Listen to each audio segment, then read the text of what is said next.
Un pueblo poderoso, amén. Bueno, esta noche de primicias, entiendo. Amén. Noche de primicias. Amén. Gloria a Dios. Las noches de Abel. Amén. La noche de Abel. Yo quiero esta noche que usted abra su Biblia en el libro de los Salmos. En el Salmo 24. Salmo 24. Gloria al Señor.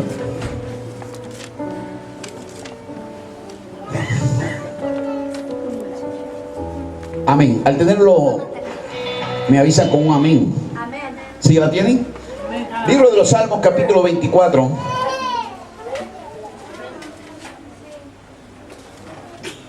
Vamos a leer el versículo número 1 y versículo número 2.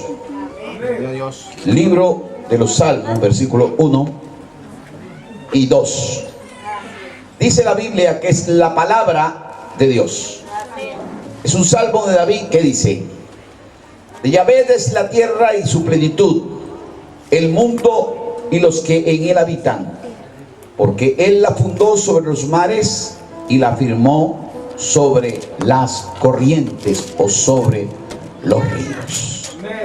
Esta noche yo quiero compartir con usted una palabra que está allí, y quiero en esta noche que usted se prepare, porque sé que el Señor tiene una activación de bendición para su vida. Hablaremos esta noche del tema mayordomos. Ese es nuestro tema, mayordomos. Padre, te doy gracias, bendigo tu nombre. La honra, la gloria, el poder y la alabanza es tuya. Señor, estamos delante de ti, Señor, en esta noche. Una noche que experimentamos, Señor, tu presencia, que experimentamos, Señor, tu cuidado. Señor, en esta hora, Padre mío, tomamos autoridad en tu nombre. Señor, y todo lo que no es tuyo, que sea desplantado. Amén. Que sea quitado, que sea arrancado. Señor. Tu palabra dice que todo lo que tú no sembraste, tú lo desarraigas. Arranca, Señor, de nosotros todo aquello que no es tuyo, Padre mío. Señor, todo concepto humano, todo concepto religioso, todo concepto, Señor, que de alguna forma se sembró en otro tiempo en nuestra vida, hoy, Señor, sea quitado, Padre mío. Y tú seas, Señor, sembrando en nosotros, edificando en nosotros, plantando en nosotros, conforme, Señor, a tu palabra, Señor, y esta palabra tuya prospere en nuestro corazón en esta hora, Padre mío. Nos tomamos, Señor, de la autoridad de tu nombre para declararlo hecho conforme a tu poder. Amén, amén. Y amén. ¿Cuántos dicen amén? Amén. Bueno, mi nombre es Fernando Ramírez, apóstol Fernando Ramírez, vengo de Venezuela. He tenido la bendición grandísima de poder conocer gente hermosa, pues entre ellos Darío, por supuesto. Amén. Que sí, es una cosa, lo he comentado conscientemente, incluso con algunos de los que están acá. Ha sido una bendición realmente encontrarme con este varón, y tienen un pastor muy especial. Amén. Ámenlo, cuídenlo, bendíganlo, y a su esposa. Amén. Toda la familia. Amén. Mayordomos, ese es nuestro tema. Nosotros no hay duda que vivimos como ciudadanos de un reino, o por lo menos deberíamos saber que somos ciudadanos de un reino. Muchas veces alguien habla del reino y le preguntamos qué cosa es el reino, y cuesta a la gente contestar qué es el reino. El reino es un estado espiritual o un estado físico. Aquella palabra que nos dice la Escritura: el reino de los cielos entre vosotros está. ¿A qué se refiere? El reino de los cielos ha descendido. O aquellas palabras que tuvo el maestro con el maestro Nicodemo, donde enfatizamos más el hecho del nuevo nacimiento que el punto central de la conversación. En el punto central de la conversación, repetidamente, el Señor le dice a Nicodemo: si no naces de nuevo, no puedes ver el reino. Si no naces de nuevo, no puedes entrar en el reino. Ver y entrar en el reino. El reino es un ambiente que sí es espiritual, pero que tiene que ser tomado para ser instalado en medio nuestro. La gente tiene que ver el reino cuando te mira a ti. El reino es tan real que tenemos alguien que gobierna. Es tan real que tenemos principios, constitución, leyes, elementos que nos rigen, y es la palabra de Dios. Nosotros somos ciudadanos de un reino. Entonces hay rey, hay constitución, leyes y principios, hay ciudadanos, hay una armada lista para nosotros, compuesta, y que de ella echó mano y echaron mano y echan mano la gente que tiene conciencia y identidad, como el profeta Eliseo, que le dijo a su siervo: ábrele los ojos para que vea que más son los que están con nosotros que los que están por ahí. Y miró carros de fuego, miró todo aquello, ese mundo espiritual que nos respalda. Es la armada del Señor. Es cierto que estamos viviendo y somos ciudadanos de un reino. Incluso hay principios financieros dentro del reino que rigen y que funcionan dentro de nosotros. El primero de ellos es saber que nosotros somos ciudadanos, administradores de la herencia poderosa que el Señor nos ha dado. Somos mayordomos como tal. Somos administradores, hijos como tales. Aquellos que nos han dado el privilegio de administrar las cosas santas. La Biblia dice en este salmo: de Jehová es la tierra y su plenitud, del mundo y los que en él habitan. Porque él la fundó sobre los mares y la firmó sobre los ríos. No hay duda de que todas las cosas son de él. Cuando usted lee el libro de Génesis, capítulo número 1, durante ese capítulo, 34 veces dice la escritura: y dijo Dios, y hizo Dios, y fue Dios. 34 veces. Y luego 23 veces en el capítulo número 2, lo que quiere decir que hay más de 60 afirmaciones, casi 70 afirmaciones en relación a lo que es, y quién gobierna, y quién plantó, y quién hizo, y quién constituyó. Amén. Y ese mismo que plantó, hizo y constituyó, nos hizo a nosotros regentes directos, legítimos, administradores absolutos de ese reino. El salmista David, en el Salmo número 8, expresa, en el Salmo número 8, si quiere búsquelo allí, expresa en el Salmo número 8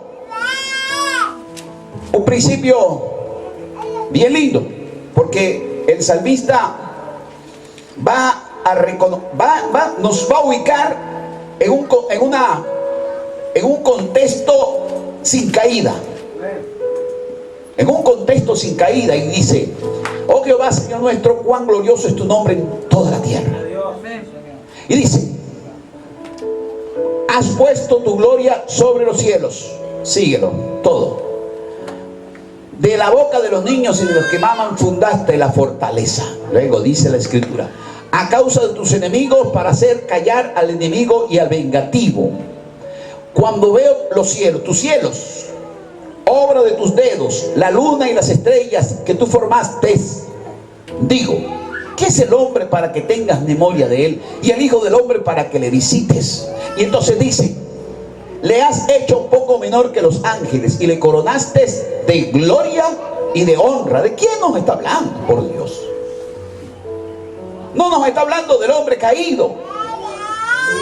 Nos está hablando del hombre redimido, del hombre que se levantó, del hombre de aquel hombre restaurado que vuelve a su condición originaria, Que vuelva a su condición, esa condición en la cual fue formado, dice la Escritura. Le hiciste señorear sobre las obras de tus manos. Todo lo pusiste. ¿Dónde? ¿Dónde? Dígalo fuerte, ¿dónde? Dísalo allí. ¿Dónde? Debajo de tus pies, de sus pies. Luego dice, ovejas y bueyes y todo ello, y asimismo las bestias del campo. Y luego dice, las aves de los cielos, los peces del mar, todo cuanto pasan por los senderos del mar. Oh Jehová, Señor nuestro, cuán glorioso es tu nombre en toda la tierra. ¿Sabe algo? Nosotros disminuimos nuestra condición muchas veces pensando en no ser,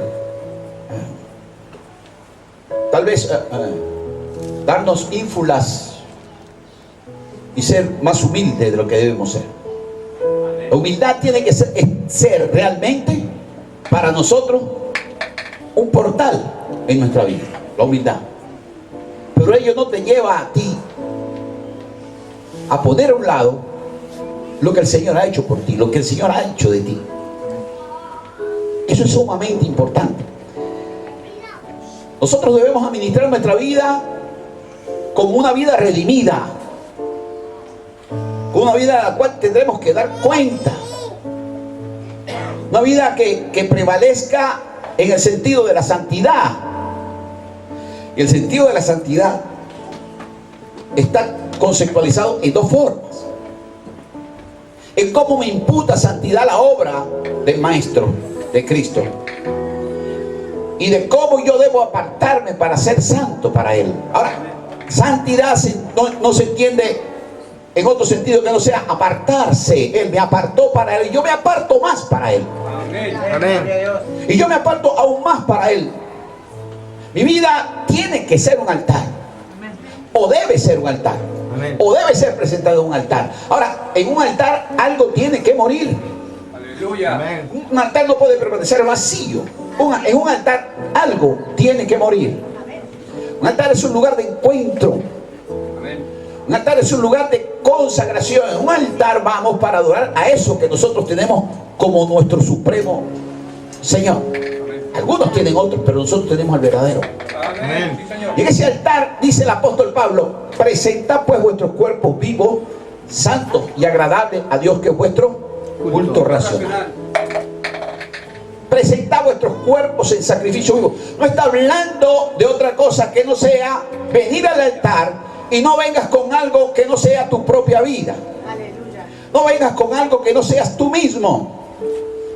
El sentido es esto: cuando habla de presentar tu cuerpo, está hablando de los elementos que componen tu ser. Aleluya. Ese ser almático que debe ser puesto en el altar, para que entonces, puesto él en el altar, gobierne el hombre espiritual.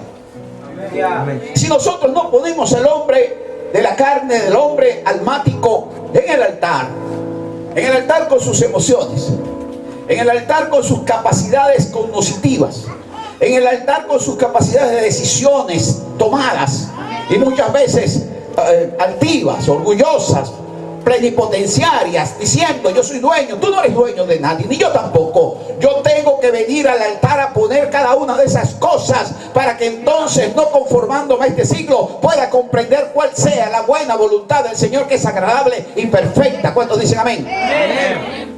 Antes no podré comprenderlo. ¿De qué soy administrador en primera instancia? De lo que el Señor ha hecho en mí. Soy administrador de mi familia. Soy administrador de mis hijos.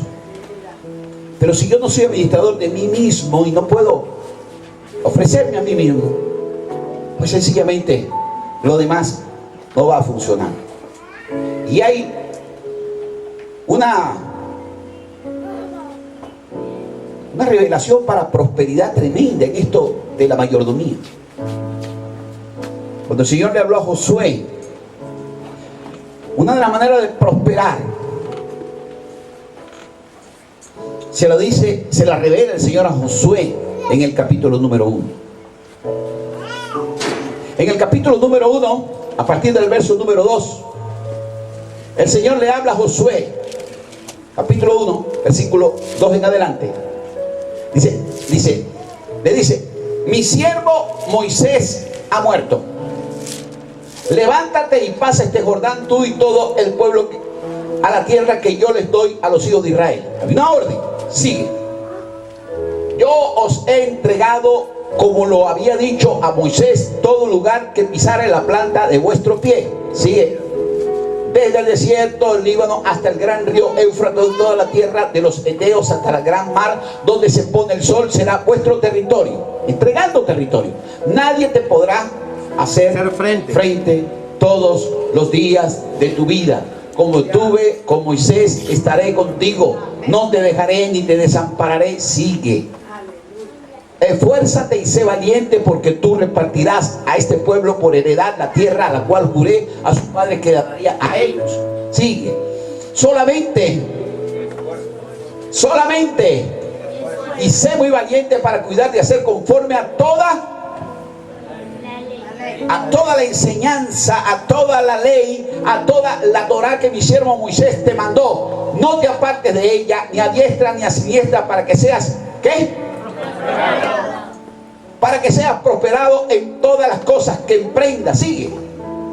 Nunca se aparten de tu boca, repite, el libro de la ley, sino que de día y de noche meditarás en él, para que guardes y hagas conforme a todo lo que está escrito, porque entonces harás prosperar tu camino y todo te saldrá bien. ¿Sabe una cosa? Una de las maravillas que nos muestra la palabra es que a la medida que la guardamos, a la medida que la tenemos como el baluarte de nuestra vida, a la medida que se convierte en el sentido de nuestra boca, a la medida que se convierte en la medida de nuestras palabras, en esa manera y de esa forma, entonces revertimos todo aquello que de alguna manera traiga nostalgia, traiga de alguna manera estancamiento, traiga en nosotros paralización, traiga en nosotros amargura, traiga en nosotros desdén, traiga en nosotros impotencia, porque cuando guardamos la palabra, Él dice que hacemos prosperar nuestro camino. Escúchame bien lo que estoy diciendo. No que Él va a prosperar tu camino, es que tú vas a hacer prosperar tu camino a la medida que guardes esa palabra. Y que debes administrar tu vida bajo el principio de la palabra. Y cuando nosotros, esto no es cuestión de tener una teoría de la palabra, es comerla, es hallarla, es darle sentido de vida. Es sentido de vida, más que estilo de vida. Es dejar que ella nutra nuestro ser. Nadie te podrá hacer frente todos los días de tu vida. ¿Por qué? Porque cada cosa que pase la vas a llevar a la palabra, y cada cosa que lleva a la palabra va a despertar en ti el fervor y el poder, va a despertar en ti la fe y la confianza, va a despertar en ti la potencia poderosa de aquel que te llamó y te dice: levántate ahora, levántate ahora, levántate ahora y toma esta palabra en tu boca, porque a la medida que la tomes, tu camino será prosperado. Amén. ¿Cuántos dicen amén? Amén. Saluda a la gloria de Dios con un aplauso.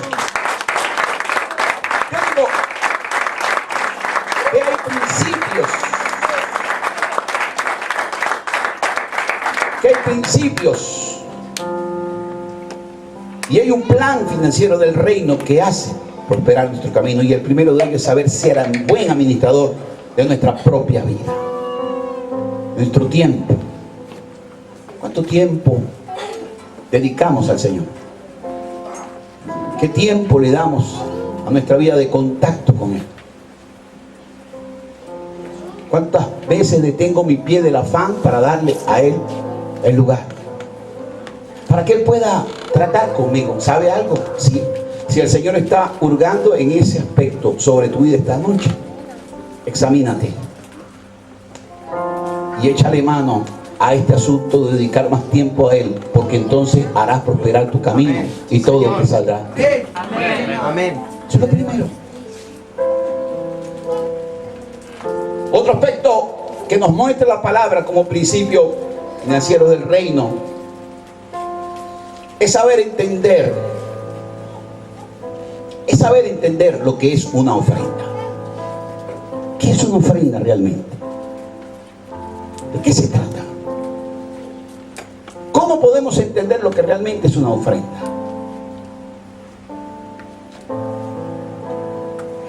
¿Sabe?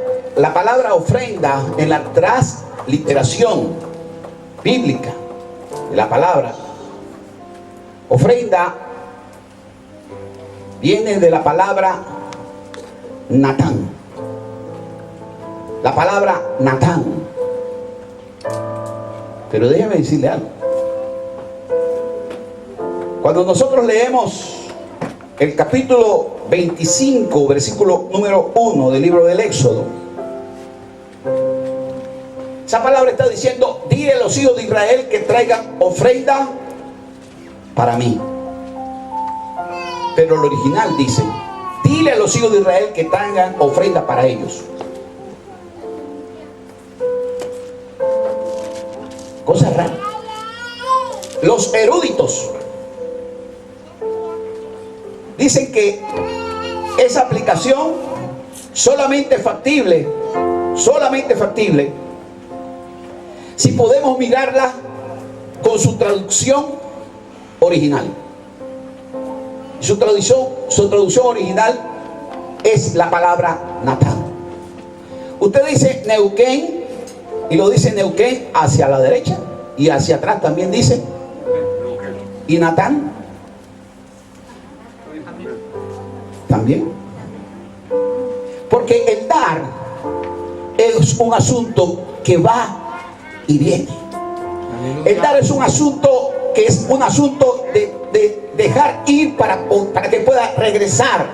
Nunca podrás hacer que regrese algo a tu vida si no lo entregas. Jamás podrás.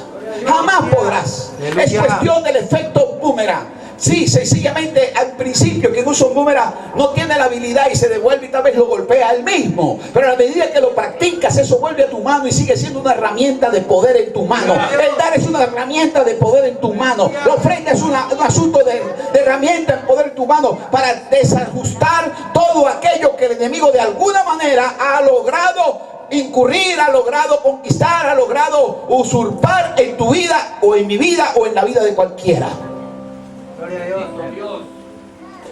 ¿Sabe que el Señor provoca situaciones que a veces no entendemos? Como aquel censo que hizo David en el capítulo 24 de Segunda de Samuel. Aquel censo no tenía sentido, porque cuando lo voy a narrar, porque cuando, para no detenernos a leer, cuando David censa el pueblo, cae sobre ellos una epidemia y una plaga, y no entendían por qué esa plaga. Pero el Señor se estaba cobrando un asunto que había hecho Israel antes. Un pasaje dice en Crónicas que fue Satanás el que lo instó a hacerlo, y otro pasaje dice que fue el Señor que le instó a hacerlo. Lo cierto del caso es que vinieron las plagas, y David, que era el que había hecho el censo, se sentía culpable. Y viene la palabra, nos dice que vino el profeta Agán, y el profeta Agán le da una palabra, le dirige una palabra. Escúcheme, porque lo que te dirige a una salida es una palabra. Lo que te dirige a la salida es la palabra. La palabra es la que trae la impartición de dirección. Es la palabra la que puede ponerte en el riel de la salida. Lámpara es a mis pies tu palabra. La suma de tu palabra es la verdad, y ella es la que abre la senda, es la que abre el camino. Cuando el profeta acá entonces le habla a David y le dice cuál es la situación, ¿qué quieres escoger? ¿Que venga el enemigo y te enfrentes a él? ¿Que salgas y te persigan tus enemigos no sé cuántos tiempos? ¿Que venga la plaga y se coma no sé cuántos? ¿O que caigas en la mano del Dios eterno? Dice, no, caer en la mano del Dios eterno, porque si caigo en la mano de los hombres no me perdonan, pero en la mano del Señor estamos por lo menos en la misericordia. Aleluya. Escúchame, te pueden dar una palabra, chico, haz esto o haz aquello, y otro viene y dice, no, tal vez esto te salga mejor. Pero Pero ¿quién es el que te va a impulsar aún en las situaciones más difíciles de tu vida? ¿Quién es el que puede traer sentido de dirección a tu vida en el momento más difícil? Es la palabra profética, es la palabra de Dios. Y él decidió ponerse en las manos del Señor. Y el Señor vino con todo aquello que vino, con terrible. Vinieron los juicios, vinieron todo aquello.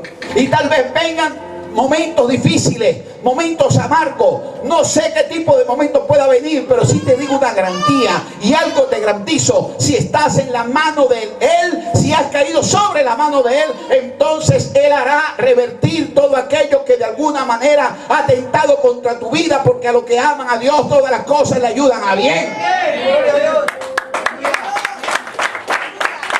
Y llegó el momento. Llegó el momento. Y Gad volvió a él y le dijo: ve al campo del Jebuseo Araúna y edifícame allí un altar. Al campo del Jebuseo Araúna, así se llamaba, Araúna. Cuando él va hacia el campo, él todavía veía el ángel con la espada desenvainada, que habían matado unos cientos de israelitas, y se paró precisamente frente al campo de Araúna, y él sintió terror de aquello. Pero lo vio venir el Jebuseo Araúna y le preguntó si su venida era de paz. Digo: sí, vengo a hacer sacrificio aquí en esta era, en este territorio. Véndeme este territorio. Cuando una ofrenda rescata un territorio hurtado, porque ese territorio era precisamente la planicie donde hoy o donde después se construyó el templo de Jerusalén. ¿Y estaba en poder de quién? ¿De un qué? Jebuseo. Cuando el Señor le habló de sacar de la tierra a los que estaban allí, le habló del cananeo, del eteo, del amorreo, del gergeseo, del jebuseo, de todos ellos. Y solo quedaba, y estaba dentro del ombligo. Dicen que Jerusalén es el ombligo de la tierra. Dicen. Y que el templo es el ombligo de Jerusalén. Entonces él estaba apoderado de todo el centro, del lugar que donde había Abraham levantado un altar para sacrificar a Isaac. Él estaba apoderado, y un jebuseo no tenía parte en ese lugar, pero había que desplazarlo. ¿Cómo lo desplazó? Yo te regalo esto, porque el enemigo siempre querrá regalarte las cosas. El enemigo siempre querrá regalarte las cosas. Todo esto te daré si postrado te adoraras. El jebuseo le dijo: no te preocupes, yo te doy el terreno, yo te doy los bueyes, yo te doy la leña, yo te doy todo. Y dijo él: no daré ni presentaré ofrenda a mi Señor que no me cueste nada. ¿Cuánto cuesta? Porque tengo que desplazar esto que de alguna manera está trancando a mi pueblo. Es tiempo de entender que una ofrenda puede trancar cualquier situación que esté de alguna manera trancada en nuestra vida, trancada en nuestra familia, trancada en nuestra iglesia, trancada en nuestro negocio. Es tiempo de entender que es un arma espiritual del reino para hacernos prosperar. Bendice la gloria del Señor. ¿Funcionó? Pregunto. Se convirtió en el lugar donde se edificó el templo de Jerusalén. El enemigo sabe de qué se trata.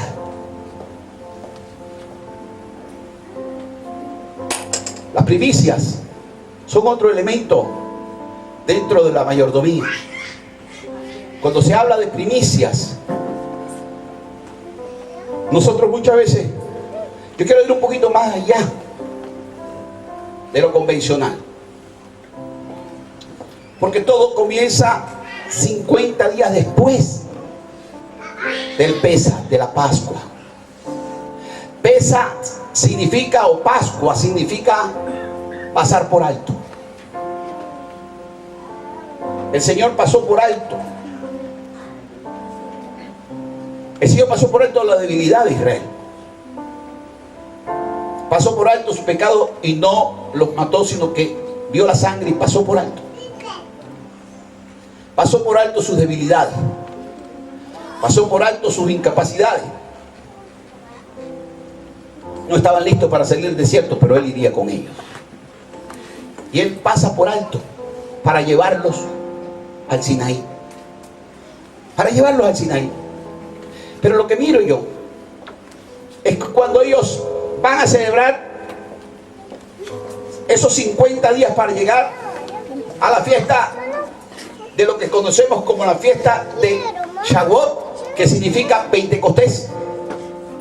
Shavuot es Pentecostés. Ellos tenían que recorrer 50 días. 49 más un Shabbat, 50 días. Se le llama la fiesta de las semanas. Son 7 días de 7 semanas. 7 por 7, 49. Y un Shabbat, 50 días. Eran 50 días entre el momento de salir de Egipto y llegar al Sinaí. Y eran 50 días en la celebración de la Pascua, luego para celebrar Pentecostés. 50 días. Y ellos iban contando lo que se llama el Omer. Pero el primer día de contar el Omer, porque en la fiesta del Shavuot o de Pentecostés era el tiempo de recoger las primicias. Ese era el tiempo de recoger las primicias. Había unas primicias de cebada que se habían recogido, pero esta era la gran primicia, la primicia de la cebada. La gran primicia que recogió Ruth, de donde recogió Ruth también. Esa primicia, ellos cuando llegaban tomaban un manojo similar a esto y lo enrollaban con un trapo rojo y lo amarraban. Era el primer manojo que había salido. Eso iba a marcar que eso era la primicia. Todo iba a crecer. Y tal vez si no lo marcaba se perdía cuál era la primicia. Pero ellos lo tenían marcado. Y ellos iban viendo cuánto había madurado, cómo había madurado, y cuándo recogerlo, y cuándo entregarlo. Era un asunto para ellos de bendición. Era un asunto de bendecir, de saber que lo que luego dice el apóstol Pablo: si la primera parte de la masa es santa, el resto de la masa será santa. Ellos sabían que si ellos entregaban este manojo, lo recogían y lo entregaban, el resto de su cosecha sería de bendición. El enemigo ha tapado eso. El enemigo ha escondido esos principios. Y los ha escondido para que no veamos nuestra manera de prosperar. No se trataba de dar toda la cosecha, sino de dar lo primero que fructificaba. Y era amarrarlo. No se trata de dar todo el año, sino de dar la primera parte, lo primero, el principio. Eso bendecirá el resto de la masa, como dice el apóstol San Pablo en Romanos, capítulo número 11, versículo 16.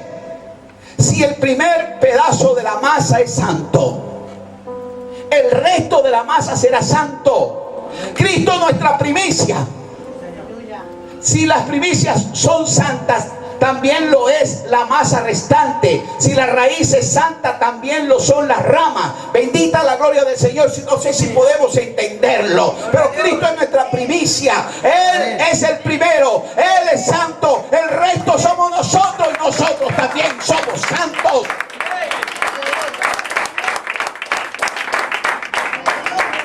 ¿Cómo garantizar tu bendición financiera? Con las primicias.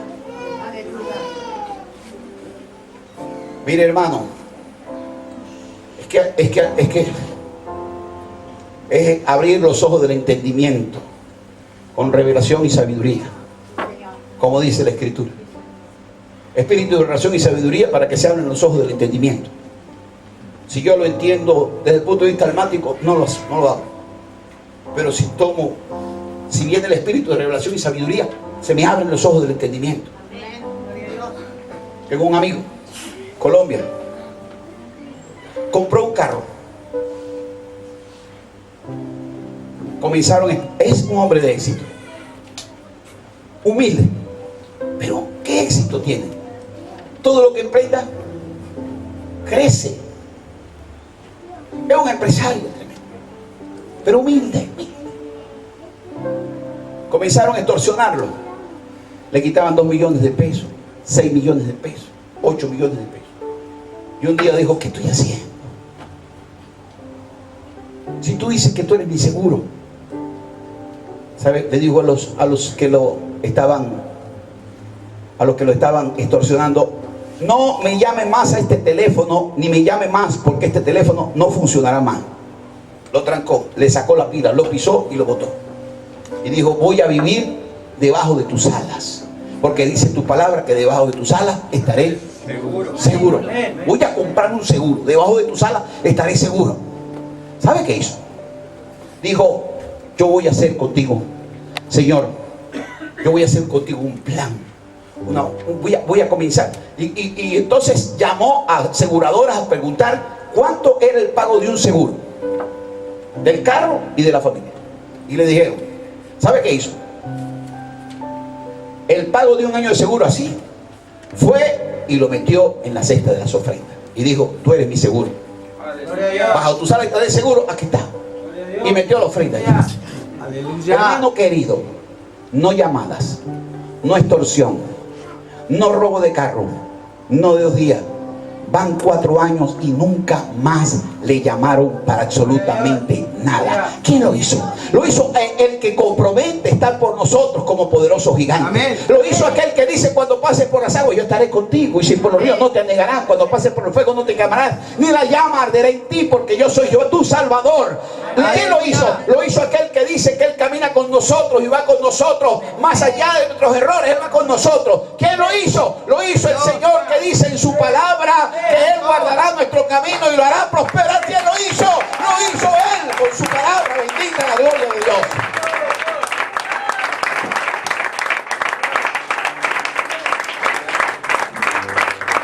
Lo primero, cuento. Ellos contaban el Homer con unas ganas de meterle la hoz en el tallo para irlo a entregar rápido.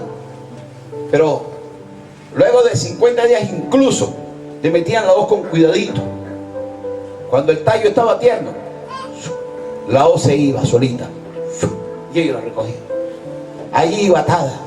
Y usted veía filas y filas de hombres que habían recogido su primicia y la llevaban entonces al lugar donde se tenían que presentar. Allí la llevaban. Amado, es un privilegio, es una bendición, y es saber que el resto de mi cosecha será santa, que el resto de lo que tenga será bendito, que el resto de mi casa será bendito, que el resto de mi masa será bendito. Eso trata de escondernos enemigos, pero hoy lo descubrimos y sabemos que nuestra primicia tiene un sentido espiritual, no es un sentido monetario, no es un sentido material, tiene un sentido espiritual. Aplaude la gloria del Señor.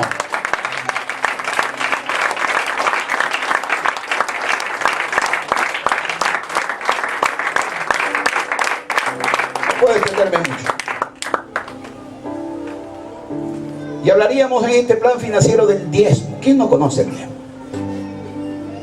El diezmo tiene sus enemigos, sus amigos y la gente indiferente. 3 grupos. Los que lo combaten, los que lo dedican y los que se hacen, en mi tierra dicen los musiú. O sea, no entender. No entender. Oh, ¿qué va? Bro, no entender. Ahí. ¿Sí entiende? Quiero decirle algo. Los hebreos, escúcheme bien. En el antiguo pacto, los hebreos tenían no un diezmo, 3 diezmos. 1, el diezmo levítico. El diezmo a los ministros levitas, que ellos le daban entonces en la 10ª parte, sacando la 10ª, el diezmo de los diezmos se lo daban a los sacerdotes de Aarón, a los hijos de Aarón. 1, diezmo a los levitas. 2, el diezmo para mantener y refaccionar el templo. Y 3, el diezmo para las viudas, para los pobres, para el huérfano, para el desvalido y para aquel levita que estaba lejos sirviendo en algún pueblo.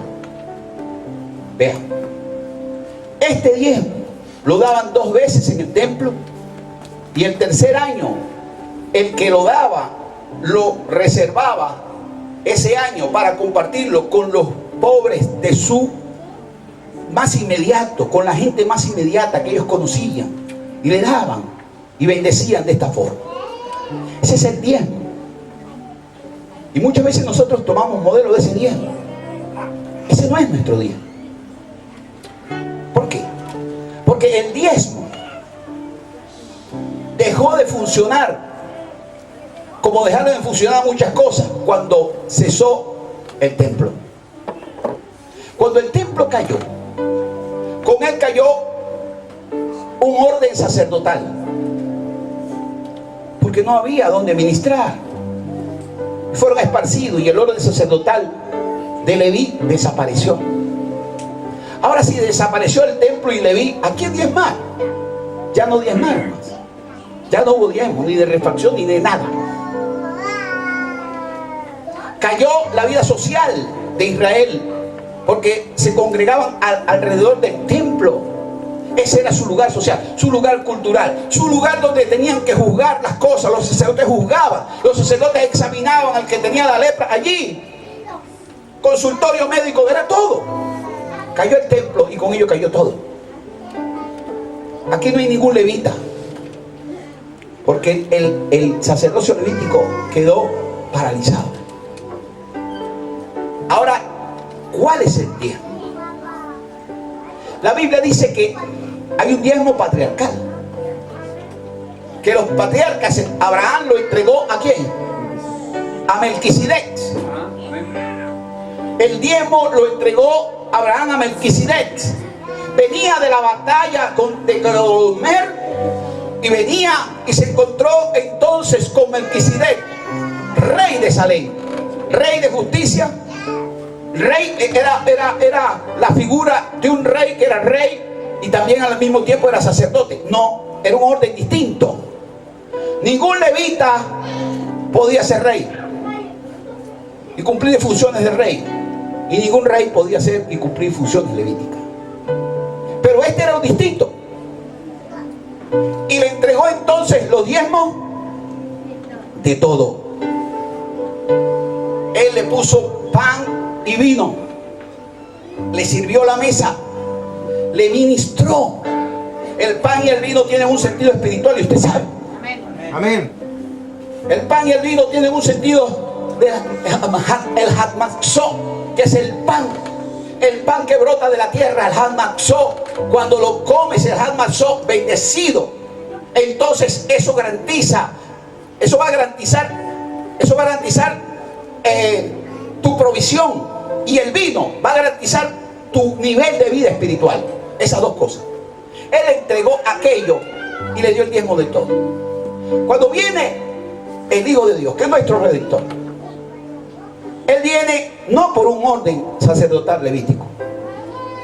No. Él viene y es sacerdote, capítulo 7 del libro de Hebreos, según el orden de Melquisedec. Él viene según el orden de Melquisedec. Y dice la Biblia en el capítulo 7 del libro de Hebreos, que aquí reciben el diezmo hombres mortales, pero que allá Abraham entregó los diezmos a Melquisedec, que no era un mortal, porque no tenía genealogía, ni tenía padre, ni tenía madre, ni fin de día. ¿Quién era ese? ¿Quién podía ser? Cuando usted busca la identidad de Melquisedec, se pierde, porque no tiene manera de encontrarla. Y no la puede encontrar sencillamente porque es un modelo que no puede cumplir principios de hombre.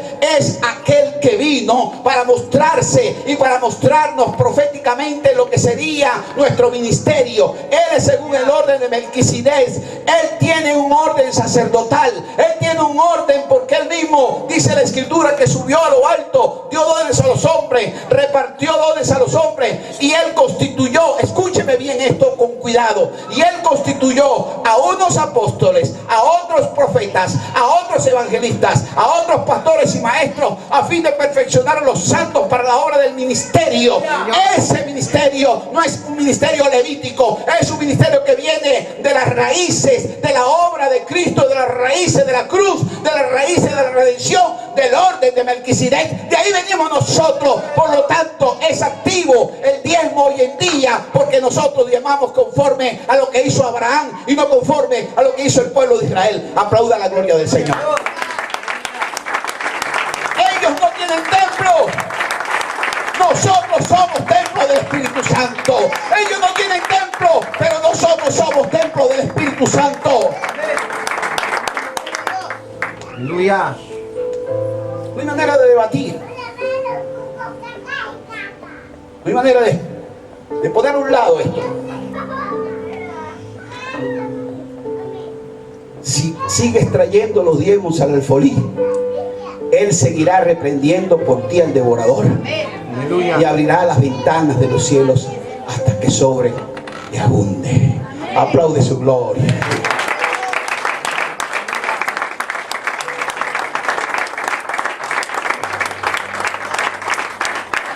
Como debo hablar de los principios de finanzas del reino, voy a terminar con dos cosas. La diferencia entre lo que es un pacto y un voto. Yo voy a decir muy sencillamente. Un pacto, cuando es de hombre, cobra un sentido recíproco. Pero cuando es con Dios, no existe un pacto que el hombre pueda hacer con Dios. Un pacto es el compromiso de dos partes comprometidas a cumplir un acuerdo. Pacto matrimonial. Dos personas comprometidas a cumplir un acuerdo y un preacuerdo. Un voto es el acto que me compromete delante del Señor a entregar un elemento que prometo entregar si lo obtengo. Eso es un voto. Un voto hizo Ana cuando ella estaba en su agonía y le dijeron que estaba ebria. Él dijo: tu sierva no está ebria, tu sierva tiene esta. Y le habló entonces a Elí cuál era su condición, y él le dijo: el año que viene en este tiempo ya tendrás un niño. Pero ella había hecho un pacto. Si es así, un voto, si es así, yo voy a dedicar ese niño al Señor todos los días de mi vida. ¿Sabe lo que no es tener ningún niño y de repente viene el primero y ella dice que no es para ella, que es para el rey? No sé si usted me entiende, porque si me entendiera, aplaudiera la gloria del Señor. Si me entiende. Pero así no, con fuerza.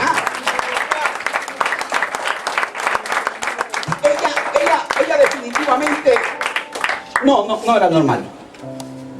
No era normal. Mija, si no tienes hijo, todo este tiempo llorando, ahora lo tiene y se lo llevó y no vino más. Pero cuando tenía 5 añitos venía le hizo un efod como el sacerdote, lo vistió y lo traía de la manito. Ahí venía. Me gustaba lo que decía el apóstol.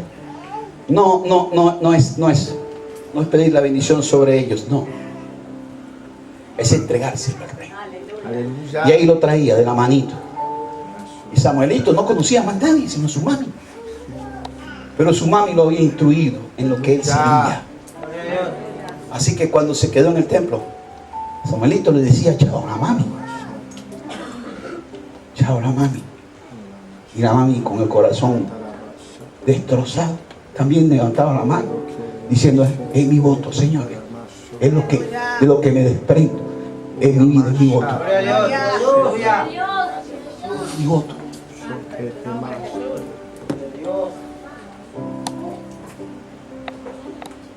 Yo no sé usted, pero yo lo leo así. El Señor visitó a Ana y tuvo dos hijos y 3 hijas.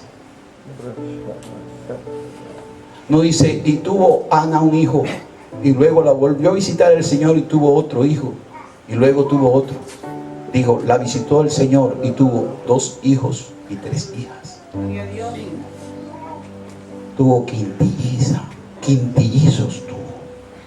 De un solo parto. Sabe que Él no se queda con nada. Él no se queda con nada. Él no se queda con nada. Él no se queda con nada. No se queda con nada. No se queda con nada. Le dio esos 5. Y además de eso le permitió mirar a lo lejos a un hombre santo. A un hombre que su palabra nunca cayó en tierra, porque Dios lo honró todos los días de su vida. Aleluya. Eso es un pacto. Eso es un voto. ¿Qué es un pacto? Le decía, es el compromiso de palabra de 2 personas que es sellado. Pero cuando se hace con el Señor. Abraham, capítulo número 15. Capítulo número 15 del libro de Génesis. Versículo 9. Mira que ahí está, qué lindo. Gracias. Gloria a Dios. Génesis capítulo 15, versículo 9.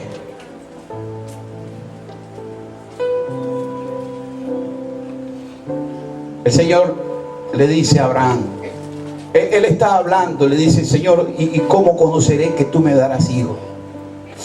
¿Y cómo conoceré que tú me estás dando esta tierra? ¿Cómo conoceré? Y el Señor le dice esto: tráeme una becerra de 3 años, una cabra de 3 años, un carnero de 3 años, una tórtola también y un palomino.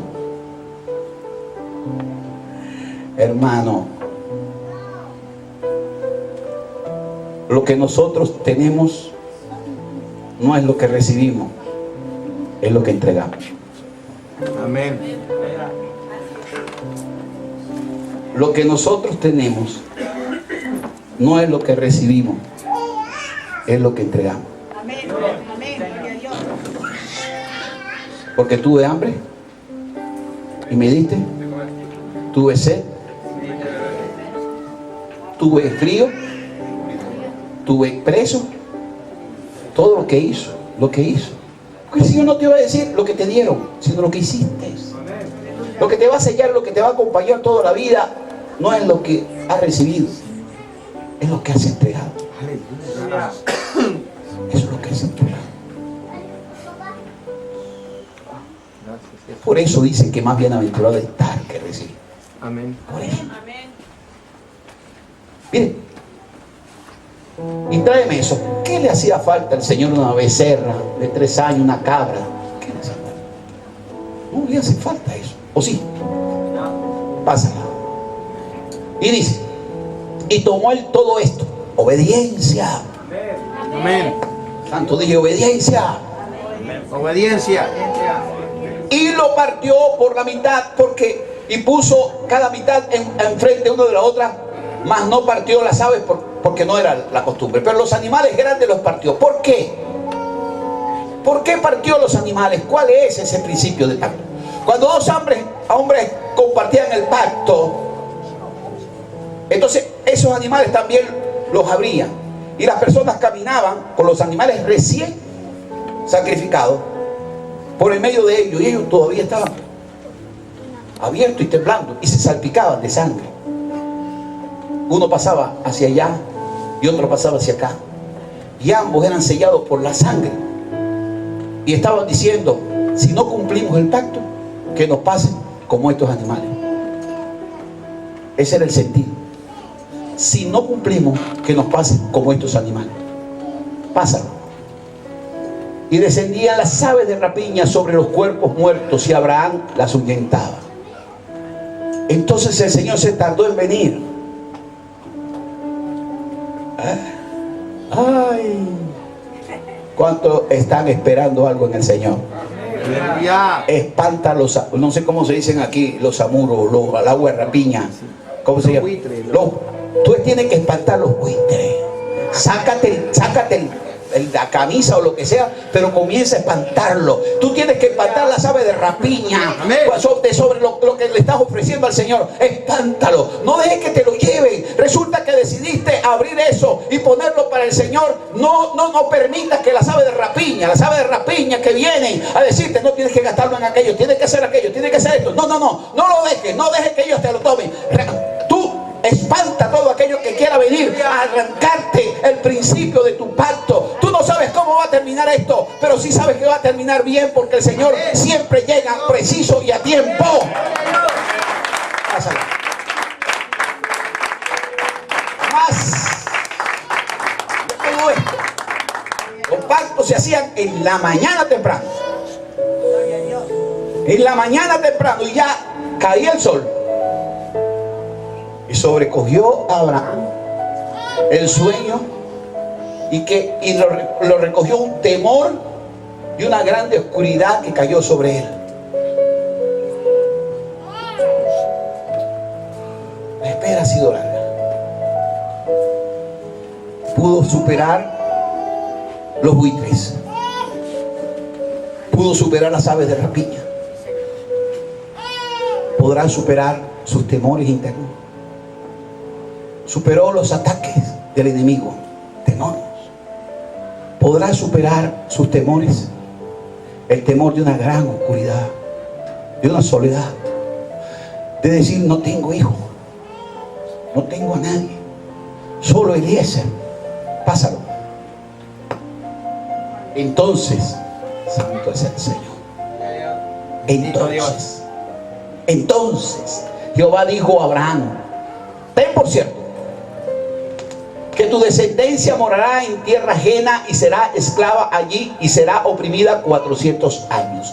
Qué palabra profética de 600 años antes. Escúchame, porque no le está hablando después de Éxodo 20. Le está hablando en Génesis capítulo 15. Faltan 600 años para que eso se cumpla. Él no tiene un solo hijo y mira lo que le está diciendo. Ten por cierto que tu descendencia morará en tierra ajena y será esclava y será oprimida 400 años. ¿Sabe qué hace la revelación? La revelación te adelanta. ¡Aleluya! La revelación te pone adelante. Por eso puedes liderizar, por eso puedes mirar, por eso puedes observar lo que otros no observan, lo que otros no ven. ¿Qué te trae a eso? El hecho de la fidelidad, de esperar en Él. Los que esperan en Él no serán avergonzados y sus rostros no serán abatidos. Sencillamente los que esperan en Él tendrán nuevas fuerzas.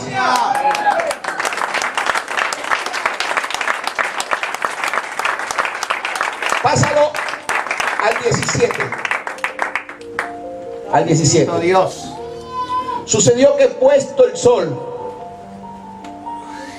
y ya oscurecido, se veía un horno humeante. Nunca dejó apagar el horno. No lo dejó apagar el fuego. Aleluya. Es que en la mañana no me interesa. Voy por más leña y voy por más leña y voy por más y voy por más. Él va a llegar. Amén. Él va a llegar. Dígalo, Él va a llegar. Él va a llegar. A tu lado, Él va a llegar. Él va a llegar. Él va a llegar. Él tiene un plan con nosotros. Él va a llegar. Va a llegar. Amén. Y veía el horno humeante y una antorcha de fuego que pasaba entre los animales. Escúchame, porque Abraham no podía pasar entre los animales, porque él no podía asegurar absolutamente nada. No podía él comprometerse con el Eterno para semejante cosa, y no pudiendo él, el mismo Señor se compromete con él. Aleluya. Y pasa. Gloria a Dios. Estremece y el fuego comienza a cocer aquella sangre. El hecho es este: la redención del pacto. Abraham no podía hacerla, y no pudiendo hacerla él, el Señor juró por sí mismo. Aleluya. Por eso envía a su hijo. Por eso el pacto, ese pacto era el que sellaba la venida de su hijo. Ese pacto no aseguraba el hecho de un Isaac, aseguraba el hecho de un Yeshua Mashiach. Aleluya. Aseguraba el hecho de un Jesús de Nazaret. Aseguraba el hecho de una redención y un nuevo pacto. Aseguraba, como le habló así de un pueblo que 400 años estaría en esclavitud. Le habló de 3000 años después que vendría el Mesías y vendría para redimir a los hombres y caminar por entre el fuego y mostrar a los hombres que su sacrificio es lo único que puede redimirnos, levantarnos y hacernos de nuevo. Yo aplaudiría la gloria del Señor hasta reventarme las manos.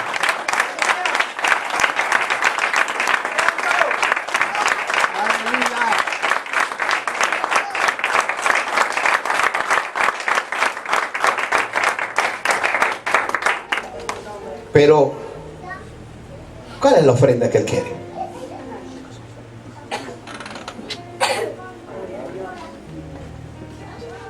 Cuando se iba a edificar el Mizcán, el tabernáculo, en el capítulo 25, el Señor pide ofrenda a su pueblo. ¿Qué hablamos? De ofrenda, de pacto, de primicia. Hablamos de diezmo, hablamos de pacto y voto. Pero finalmente, ¿qué es lo que Él quiere? ¿Quién le da vida a un diezmo, a una ofrenda, a un pacto? ¿Quién le da vida? Usted le da vida. Es usted la que le da vida. Por eso el Señor dice que se agradó de Abel y de su ofrenda. Porque el que le da vida a lo que se entrega es uno. ¿Y le agradó acaso Caín? No. Por lo tanto tampoco le agradó su ofrenda. Y el Señor le dice entonces, como decía yo al principio, a Moisés: dile a los hijos de Israel que traigan una ofrenda para mí.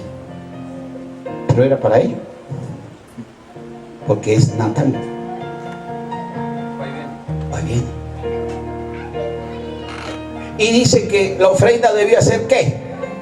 ¿De oro? Dice capítulo 25, ¿lo tienes ahí? Capítulo 25, Éxodo. Fíjate cómo dice. Ya, a esperar. ¿Lo tenemos? Ya. Jehová habló a Moisés diciendo, síguelo: di a los hijos de Israel que tomen para mí ofrenda de todo varón que le diere de su voluntad, de corazón y de corazón, tomaréis mi ofrenda. Sigue. Esta es la ofrenda que tomaréis de ellos: oro, plata, hasta allí, bronce. Luego dice hilo azul y otras cosas más. Pero básicamente oro, plata y bronce.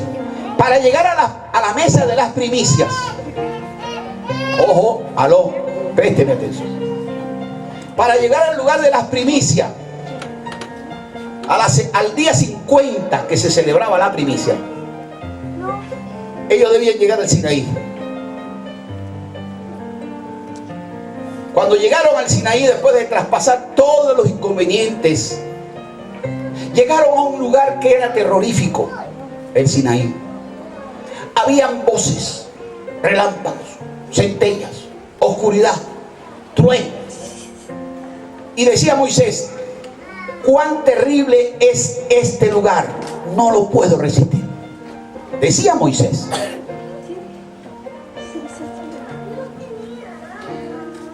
Y los hijos de Israel llegaron hasta el monte y muchos se quedaron al pie del monte.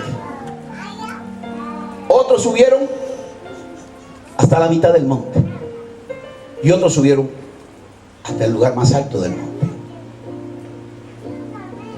Los de bronce llegaron hasta el pie del monte. Los de plata subieron hasta la mitad del monte. Los de oro subieron hasta la cima del monte. Ellos iban a edificar el tabernáculo. El tabernáculo tiene 3 secciones. ¿Sí? Tiene los atrios. ¿Qué hay en los atrios? Ahí está el altar de bronce Y ahí está el lugar del lavado, que también es la piscina de bronce. Cuando entras al lugar santo, están las cosas de plata. Pero cuando entras al lugar santísimo, está el arca de oro, con su tapa de propiciación y sus querubines, vigilando y mirando. La Biblia dice que Él rompió, Cristo, el velo en dos y nos dio entrada al lugar. Lo que quiere decir que tú eres de qué? ¿De qué eres? De oro. ¿De qué eres? De oro. ¿Eres de qué? De oro. Somos de oro. Amén. Decía Job, capítulo 25, verso 10. Prueba mi camino y saldré como el oro. Prueba mi camino y saldré como el oro. Porque tenía convicción. Nosotros somos de oro. Amén. Ahora, una ofrenda de oro no se queda en el atrio, no se queda al pie del monte, no se queda en el lugar santo, no se queda a la mitad del monte. Sube hasta arriba o entra en el lugar santísimo. Bendita la gloria del Señor. ¿Qué eres tú? ¿Bronce? ¿Oro? ¿Qué eres? ¿Bronce? ¿Plata? ¿Oro? ¿Qué somos nosotros? Oro. ¿Qué es una ofrenda de oro? Una ofrenda de oro es aquella que entregamos sin que nadie se entere, que no sepa tu derecha lo que hizo tu izquierda. Una ofrenda de oro solo la dan los reyes. Una ofrenda de oro es ayudar al que no tiene sin que otro sepa. ¿Por qué tienen que saberlo? Porque voy a algún lugar a visitar, a un hospital o algún lugar, y soy capaz de desprenderme de ser generoso. O vengo a la congregación y veo una necesidad y voy con privacidad y le digo al líder, al padre espiritual, al pastor, ¿qué está esto para lo que tengan que hacer? No tienen que saberlo nada. Es una ofrenda de oro. Solo la dan los reyes. Y aquí hay puros reyes y sacerdotes. Amén. Gloria a Dios. Pero ¿qué es una ofrenda de bronce? De plata. Una ofrenda de plata es aquella ofrenda que nos demandan y nos dicen. Y le decimos, hermano, cuando tenemos esta necesidad, vamos entonces, hermano, anímense, ¿qué tal? ¿Cuánto van a dar? ¿Quién nos va a dar? Sí, estoy dando 20. Ay, bueno, yo. Nos faltan 10 todavía. Aquí estoy yo. Es una ofrenda de plata. Bueno, poco a poco no la sacan. Y una ofrenda de bronce es la que nos tiene que dar con un martillo aquí para que sorprenda. Ofrenda de bronce es aquella que nos cuesta. Que me van a ver que no voy a dar. Y al final, bueno, ¿qué voy a hacer? Me toca dar y doy. ¿Qué son? ¿Qué eres tú? Nosotros somos una ofrenda de oro. ¿Cuántos dicen amén? Amén. ¿Quién es una ofrenda de oro? Una ofrenda de oro es aquel que está dispuesto a la obra, al trabajo o a lo que sea demandado, sin que le digan, sin que le puedan poner presión. Aquí estoy, ¿a qué hora es? Estoy allí, estoy listo. Si es que voy al hospital, ¿cuántas personas tengo que llevar? Voy aquí, llevo allá. No me interesa. Muevo las sillas, hago aquello. No importa. Porque soy una ofrenda de oro. Amén. Y sé a quién sirvo, y sé a quién honro, y sé a quién voy a darle gloria con mis actos. Amén. No estoy esperando que me vea nadie. Lo hago. ¿Quién es una ofrenda de plata? ¿Cuántos pueden ir a tal lugar, a cual lugar y tal? Faltan 4. A ver. Bueno, yo también. ¿Y cuáles son los de bronce?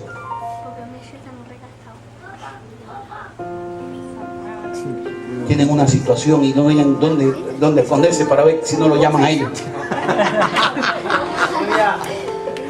Santo. Una ofrenda de bronce es, te presiona tanto el Señor que llega el momento que te puedes caer hasta en la cama hospitalizado, y ahí el Señor te aprieta y dice, no, Señor, sáname y te sirvo. Pero nosotros somos una Santo. ofrenda de oro. Bendito Dios. No te vas a quedar al borde de la cima, ni a la mitad de la cima. Tienes que subir. Amén. ¿Tú sabes qué eres tú? Tú eres la caja de oro. Tú eres lo que cantamos. Nosotros somos el arca. El arca, en el arca se manifestaba la presencia del Señor. El templo podía hacer todo lo que quería, pero en el arca es que se manifestaba la gloria de Dios. Y en el arca era de oro, pero dentro de madera de acacia, de shin. Esa madera era una madera que habían quemado las hijas de Moab para seducir a los hijos de Israel. Y estaba allí. No escogieron otro. Había más de 22 especies de acacia y escogieron esa. La que traía el recuerdo de la debilidad. Porque así como somos una caja de oro, tenemos que reconocer que tenemos debilidades y que esta gloria está en vaso de barro para que la excelencia y la gloria sea de Él y no de nosotros. Sí, Señor. Gloria a Dios. Pero además de la caja de madera que estaba dentro de la caja de oro, dentro de la caja de madera había otra cajita de oro. Entonces ya estaba cubierta por el oro y forrada por el oro. Cubierta y también rellena con el oro. ¿Y qué había dentro del arca? 3 cosas básicas. Termino. 1. La vara de Aarón, autoridad. 2. El maná que cayó del cielo, provisión. Y 3. Las tablas de la ley, la palabra del Señor que habita en nuestra vida. Cerrada la tapa, 2 querubines vigilaban y guardaban sobre ellos para que se cumpliese lo que en ellos estaba depositado. Tú eres esa. En ti se regocija el Señor. Tú eres templo del Espíritu Santo. Tú eres templo de su cuidado. Tú eres el templo. Tú representas esa caja de oro. Bendita la gloria del Señor. El Señor nos está llamando para activarnos en bendición, para activarnos en todo esto que hemos hablado. Pero lo que está pidiendo de ti es tu vida principalmente. Es tu ser. Si podemos nosotros entregarlo, entonces seremos capaces de hacer todo lo demás. Quiero que le des un aplauso al Señor y te pongas de pie, por favor.